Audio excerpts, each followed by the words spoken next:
Hi guys, welcome to Dr. Mango's class on ego defense mechanisms. This is one of my favorite topics on the boards. You're going to get a lot of questions right after watching this class. Let's just jump in. We're going to do some questions. It's going to be really nice. So, ego defense mechanisms, what are they? Basically, they're just thought patterns and behaviors we can have to deal with unwanted or difficult feelings like anxiety or sadness about certain situations. They can generally be defined in immature or mature. The test normally doesn't ask too much about that, but it's good for you to kind of have that separation in your mind, and you'll understand that in a little bit. The immature ones are normally correlated with things with poorer outcomes, let's say, while the mature defenses generally have more positive outcomes when we do use them. So how are they going to test you? Let's do just a quick sample question. So a resident feels disrespected by her superior who scolds her in front of a patient, but she does not communicate her discontent. Later that week, she severely reprimands a medical student who does not know the answer to a question, saying she feels disrespected. So you can see there that she felt that way with one person and didn't communicate with them, but did communicate with someone else, especially someone that was lower, right, in that hierarchy of the hospital. So that one would be displacement. So this is an example, a little more summarized, a little more, a little smaller, but this is generally what they'll do on the test. They'll just give you a situation. Normally it's associated with a patient or a hospital setting, and they'll ask which one it is. So it's pretty simple. And so let's jump into the introduction of all the ego defenses that are normally on the test, or that can be on the test. So for immature, the ones that are more maladaptive, we have this list, and we're going to go through them. And for mature, we have those four: altruism, humor, sublimation, and suppression. Always, I think, group those four together. They have those positive outcomes. I think it'll help a lot. And I'm doing some cute little GIFs or images to help us kind of get through these, and also kind of connect a little bit each one with a funny image or a movie scene. So for the immature mechanisms, the first is acting out. Underneath each mechanism, I'm going to kind of write a little line to try to, for you to try to associate with that mechanism, and it'll help you also memorize that on test day. So I want you guys to think of acting out of line to deal with difficult feelings. And in this one, it can be very diverse, but the person will have a behavior to try to express in a very indirect way what they're feeling. So an example of this is aggressive or destructive acts. The person might throw things or destroy or hit a wall. They might hurt themselves. Even substance abuse, binge eating, or sexually acting out, which would be, let's say the person is having a very hard time in their life, and they might all of a sudden start being sexually explicit, even though that's not really what they normally do. That's not part of their personality, let's say. So this all can be considered acting out. So I want you guys to always think it's almost like acting out of line with their feelings or how they normally would act, let's say. Disassociation. This is another one that they can test you in the boards. And I want you to think of that word, disassociating yourself from reality. So the patient can say that they feel they're out of their body, or that reality isn't real, even though that sounds kind of strange, but they'll say it's almost movie-like. They can present amnesia or some other identity, kind of almost forgetting who they are and becoming another person. And for that one, we have the little Winnie the Pooh. Denial is an easier one, denial of reality. We hear a lot of this one in like cancer patients that won't accept they have cancer, but it can also be in other situations. And they don't necessarily have to deny to the full extent, like, oh, I do not have cancer, but they can deny the severity. Like they might say that their cancer is just like one cell in their body, so they're not worried about it, even if the doctors or the team of medical providers are telling them there's severity to it. And there's a little Jerry from Tom and Jerry. Oh wait, no, that's Tom. I forget. Anyway, let's go. So displacement. So this one, I always think of that word misplace. Displace, misplace. You displace or misplace your feelings in another person. And it can be in a series of situations. this is the one from the question. A lot of the times it's going to be correlated with some sort of hierarchy.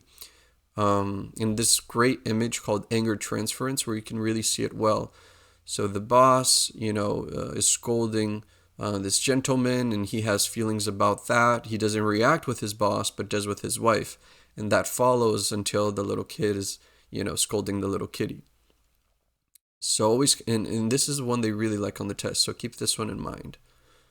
Fantasy, also another one that's a little easier, fantasizing another reality. I think about the little movie Tangled, right? If no one's ever watched that, if you haven't watched that one, this little girl's really anxious in a tower, she can't really get out, and she fantasizes a lot about what could be, and that makes her feel a little better. At least that's how I kind of think about that one.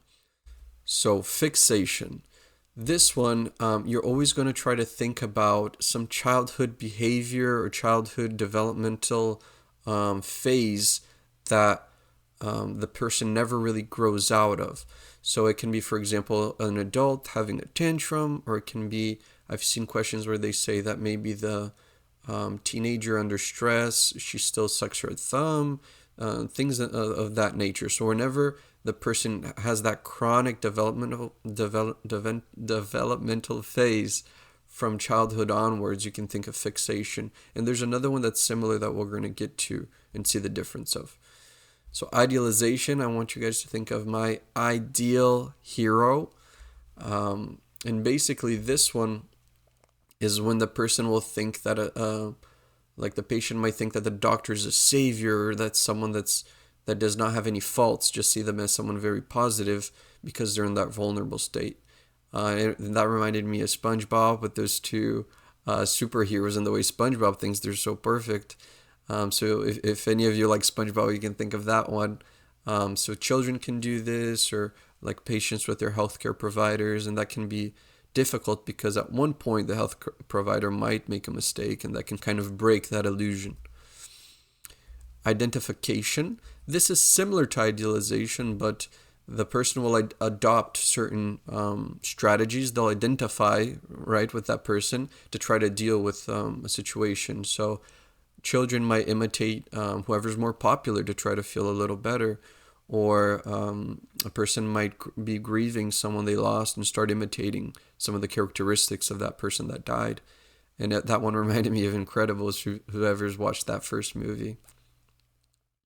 Intellectualization. This one, the person will try to just learn or know like facts in excess, in an excessive way instead of feeling. So let's say the person has cancer, they might learn, minute percentage characteristics of that instead of dealing with what's really happening emotionally. Or a person might have relationship issues, and they might deal with that in like psychological terms and not with the emotions themselves. Isolation of affect is similar to that, but the main thing here will be that the person is not really having those feelings expressed. They're just very nonchalantly talking about something that can, let's say, be very traumatic, like some sort of abuse or a very severe disease. Can be correlated also with OCPD in the sense that those patients will have some sort of characteristics of obsessive compulsive personality disorder to try to deal with those emotions, so they don't really have to think about the emotions, right? Passive aggression, this one I think is a little more simpler too. It's basically instead of encountering head on whoever brings you that feeling or the situation that brings you those feelings, you might indirectly try to affect that person or that situation by procrastination, or maybe being a little stubborn and not doing things as they should to try to affect that person in like a workplace environment. Or a couple, someone might give the other one the cold shoulder and say that everything's okay. It's a way to try to possibly react to that without being very confrontational. And there's a funny little image, whoever wants to pause and look at that one to try to remember it. Projection, we also hear a lot about this one. It's when people have some sort of vulnerability, and they'll point and try to almost like deflect that onto someone else. Person might have like a substance use disorder, and point to someone that has, let's say, a worse substance use disorder and try to deflect that feeling of vulnerability. This is a great image that kind of shows that whatever the person has there in their head, they're actually seeing in someone else. Rationalization, I want you guys to think, oh, let me explain my rationale. This one, I always kind of think of excuses. Of course, sometimes excuses are valid, but this is excuses in the sense that they're not valid. So a person might, do really badly on a test, like this image here, and they might say that, the system's at fault or the professor's at fault, even though they didn't study. Or the person might have unhealthy habits and say it's at fault of their circumstances. Reaction formation is when the person forms an opposite reaction to what they really feel. So they might, really not like their boss, and they might badmouth them to other people, but when they're talking with their boss, they might be excessively kind to them. Or a parent might feel guilty by not having a lot of time spent with their kids and might compensate with something else on the other side. This is one they also say in regards to like homophobia. A person might be very homophobic because inside they might have some sexual identity that they don't, or orientation that they're not at terms with. So who's ever watched that movie, it's that's kind of, I feel like that's what happening at that scene. This guy, he's super angry because these people have beautiful business cards that he's envious of. And his reaction is to smile like that and be super, apparently super happy. So regression, this one is similar to that other one, fixation, but this one you're actually going back to a previous phase of development. So this one, for example, they'll say a lot like the parents are divorcing and the kid will start wetting the bed again. Or an adult man loses his job and he starts clinging on to his mother again and, showing some sort of childhood behavior or childlike behavior. And also, going back a little bit, hospitalized patients, right? They're very, very vulnerable. So they might see nurse and other staff almost as in that role of a parent and have also these attitudes.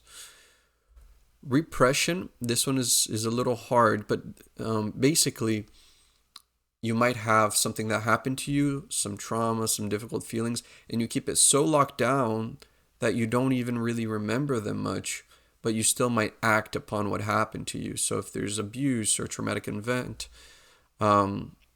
and this one I kind of remember about Shrek, the onions and people having layers.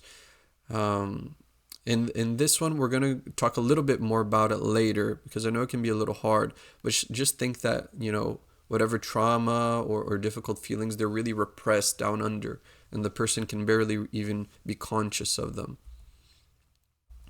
This is most likely the one that will be on your test. It's the one they really, really like. Splitting. It's associated a lot with borderline personality disorder, and it's one where the person will see the world in all good or all bad. So they'll say that like all their ex-boyfriends were evil, and her current boyfriend is, a perfect person. So keep that in mind, associated with borderline personality disorder, and just sees the world in all black and white. And I kind of made that little phrase that can help. I split the world into all good and all bad. I feel that one makes it easy to remember. And for whoever likes, Gollum or Smeagol from the Lord of the Rings, right? That kind of dual-sided personality that he has kind of reminds me of that. So altruism. So now we're going to go to the mature mechanisms. Altruism, whoever is not very familiar with that word, it's the opposite of egoism. So, person goes through a difficult situation or has difficult feelings they can't deal with, and they might try to help to make them feel better. I feel that really shows a lot in the movie Patch Adams. Also humor, but he suffers a lot, and he finds that the way to get through his suffering is to become a doctor and help people. Humor, Patch Adams, but this one we're all very familiar with, I think, in medicine, right? Where he's trying to laugh at difficult situations to be able to get through them. You see this a lot with people not only to have, like cancer, but for example, dementia. Who's ever, who's not had a patient, an elderly patient that says her memory's horrible. That's what happens with age. So they'll joke around and it helps us get through those things. And there's a little funny image also for whoever wants to pause and kind of remember a little bit with that one. Suppression. Try to think about that phrase. I have success because I suppress, because this one is more positive. So basically repression, you're going to have that really, really repressed, like down under. Suppression is a bit more conscious, and you just want to not really think about that because it's not going to do you any good right now. So let's say, a person just had a breakup and they have a really big test. So they might say, I'm not going to think about this breakup now because I need to do this test. And that's a really good image that I found on the internet that'll show that you just kind of leave things here in the back of your mind, but to try to focus more on what's best for you at that moment. Sublimation is one they really like, and I made that little phrase, I'll turn my struggles into something sublime. And I want you guys to think of this one when something bad happens and that person can transform it into something positive. And normally that's artistically or professionally. I'll put a little image here of Eminem, who's ever watched his movie, 8 Mile, I think it's called. But you see this a lot with artists that go through difficult situation and create like a song out of it or write a book. So that's sublimation. And I like to go through some common questions. Suppression versus repression versus denial. This can be pretty difficult. But suppression, think of it more conscious and positive. So, you're just trying to focus on what's best for you at the moment and just kind of still recognizing but leaving it kind of at the back of your mind. Repression, think you practically don't even remember that it's there, and it ends up being negative for you because you're not really dealing with it, you're just hiding it. It tends to be things that are more in the past. And denial is you won't even accept it to begin with.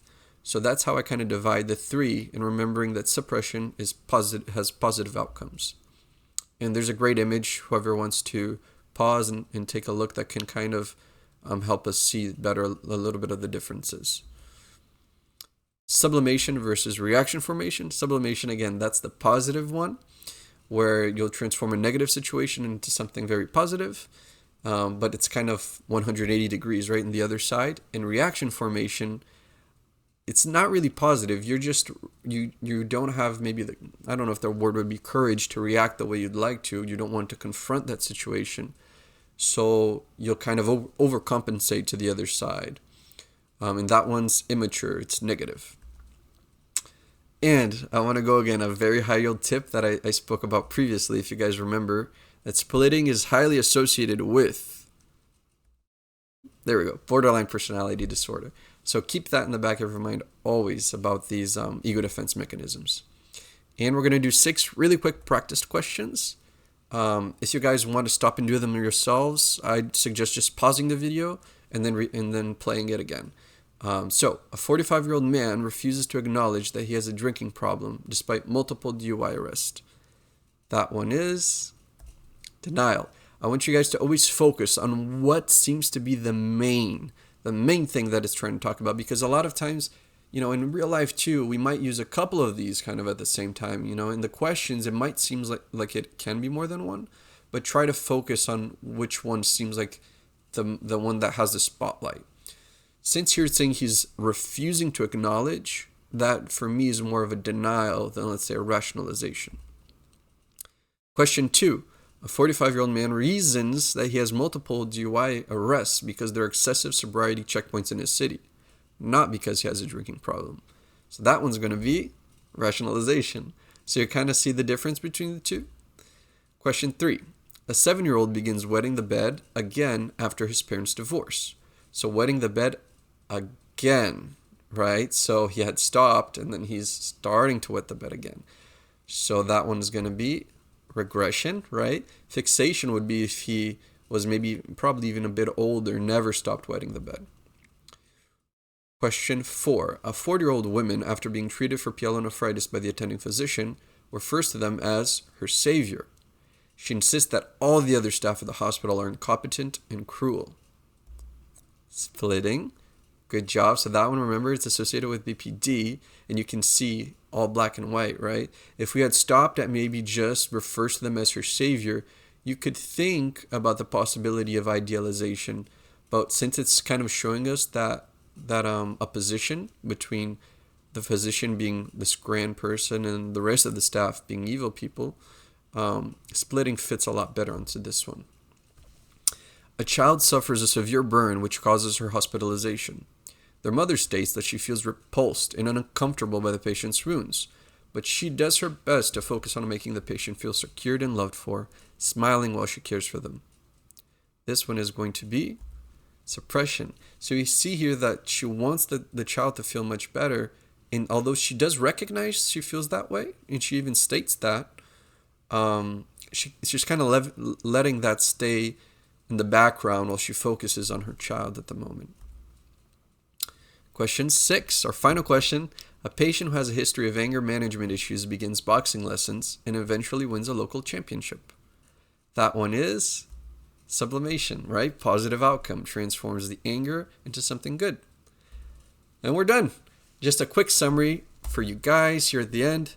I created this little cheat sheet. So if you guys want to take like a screenshot and just kind of, just look at this really quick whenever you want to kind of remember these. I think this can really help.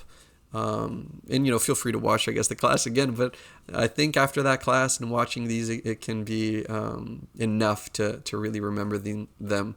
And also do a lot of questions if you can. And yeah, thank you very much for watching the class. Please let me know what you think, the comment thing, the subscription thing, or the like thing. If you want, if there's another thing in medicine that you find is a bit difficult and you want, a class on that or want some help with it, let me know. And yeah, thank you.